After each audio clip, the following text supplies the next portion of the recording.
You are my sunshine, my only sunshine. You make me happy when skies are gray. You'll never know, dear, how much I love you.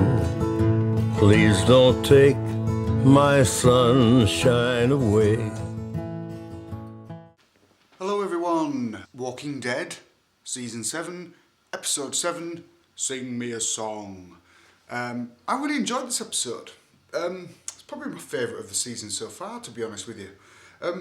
I think the reason why is because Jeffrey Dean Morgan, as Negan, really kind of pushed the boat out in regards to expanding his character. And in this episode, we really did get to see more flesh on the bones of Negan, if you know what I mean. In a nutshell, the episode starts where Carl and Jesus are on the back of one of the Saviour's trucks on the way to the sanctuary. Obviously, Jesus is going there on a reconnaissance mission for Maggie, and Carl is going there because he's a raging psychopath and he wants to kill Negan. And we get to see that, to be honest with you. We get to see Carl just show how insane he is. From the moment they arrive at the sanctuary, he pulls out an AK-47 and kills two of Negan's men. And Negan's there and he's laughing his goddamn head off because you know his point has been proven. Carl is a psycho and is a soon-to-be serial killer, as Negan likes to call him. And thus ensues is again another great insight into the sanctuary and into Negan. We get to see him commanding his people. We also get to see this chap called Mark. He gets his face burnt off with the iron, just like what happened to Dwight. Obviously, we don't see it with Dwight.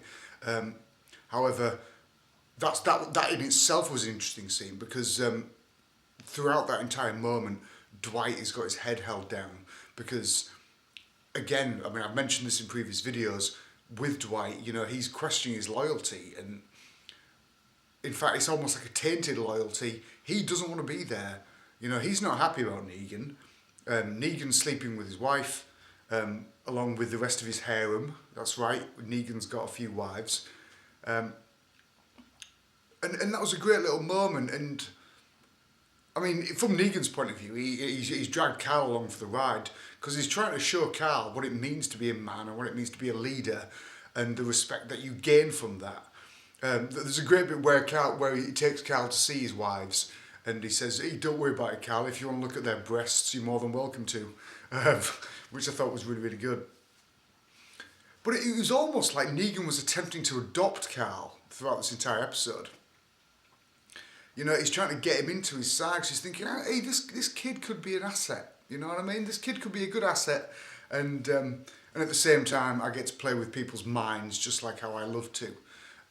Yeah, because Negan, at the end of the day, it's the psychological side of Negan more than anything else. And that was really kind of the whole meat of the entire episode.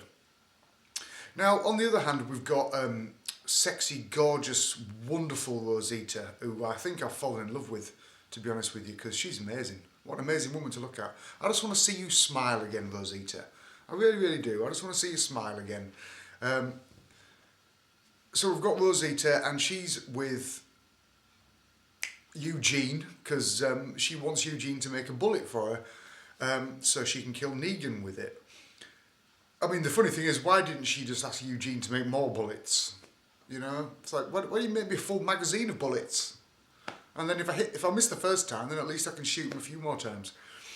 And then while they're doing that, they're having this little petty squabble amongst themselves. Rosita starts beating down on Eugene, calling him a coward and so on, and he needs to book his ideas up. On the other, at the same time, you've got that twat Spencer, and he is a twat. I can't stand the guy, and his morals are completely all over the place. You know.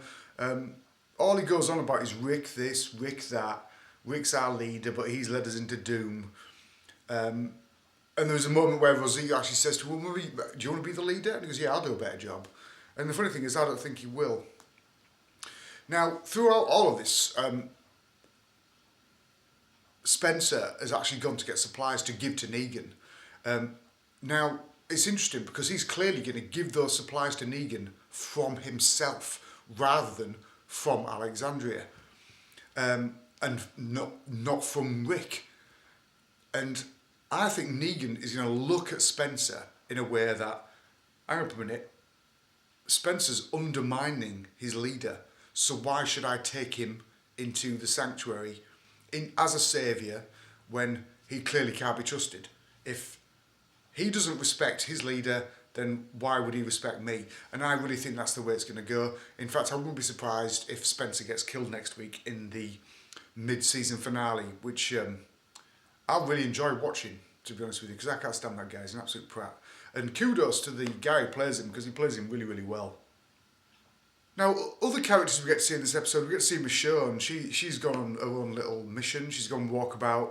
She's chopping up zombies. And she's doing her own little thing. And now, right at the end of the episode, she actually comes into contact with one of Negan's people. It's a red-headed woman who pulls up in a car, and she basically abducts her and says, "Take me to Negan." So, I mean, is Michonne now going to go on her own little mission? Is she going to go to Negan and try and kill him? Is she that stupid? I mean, she's not a 14-year-old kid like Carl is. Excuse me, my cat's just tried to kill me with her claws. So it'd be interesting to see where that goes. I'm kind of hoping that the next episode, episode 8, will bring us all together again, because obviously every episode is been very singular in regards to where that episode takes place. There hasn't been much interaction from the different main characters. As what I mean is, you've got Alexandria, so you've got Rick and the gang. You've got Maggie at the hilltop with Jesus and Sasha. You've got Dowell is at the sanctuary, and he's going through what he's going through.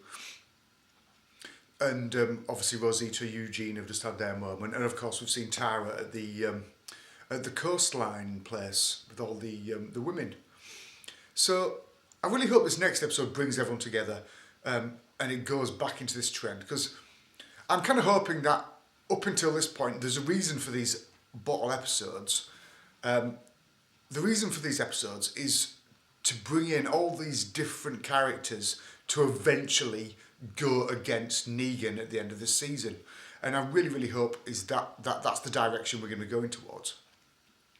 Now, just to round it up, again, Jeffrey Dean Morgan, you have, you've made it up to me. I was getting a bit pissed off with you up until this point. I was sick to death of seeing Negan's body gestures, and he's trying to act cool all the time, and it did seem like a bit of an act. But in this episode, he really, really smashed it. He really brought it. And well done, Jeffrey Dean Morgan, because I was losing faith in you. And there's a great moment where he's got Judith, and him and Carl have gone back to Alexandria, by the way. And just the bit at the end where he's sat with Judith in his arms, and Carl sat next to him, and he's just saying, "I like it here. I like babies. That's innocence, you know what I mean?" And I mean, fair enough, he was still talking like he's a raging psychopath, but yeah, I really, really liked it. So I'm glad I sat down and watched it now. Usually I watch it the following morning, but I'm glad I watched it tonight, and I really, really enjoyed this episode. It was spot on. I'd give it 8 out of 10 if I was giving it a score. Oh yeah, of course, before I forget, Rick had a brief moment in this episode as well. He's gone out looking. We assumed he was going out scavenging with Aaron, but instead he's found a floating island with what can only have weapons in it. So I'm looking forward to see where that goes in the next episode. I'm kind of hoping he turns up at Alexandria while Negan's there, and he's going to have a truck full of guns. And it'd be good if they kind of take Negan hostage, to be honest with you. That'd be pretty cool. Anyway, so yeah, I've really enjoyed this episode. Episode 7, one more episode left until the mid-season. And we're going to have a break for a couple of months, and then it'll come back in the new year. And yeah, I really, really enjoyed it. So please join me next week to watch the next Walking Dead. Always a pleasure, never a chore. Click subscribe if you want to see more. Peace out, guys, and I'll see you next time.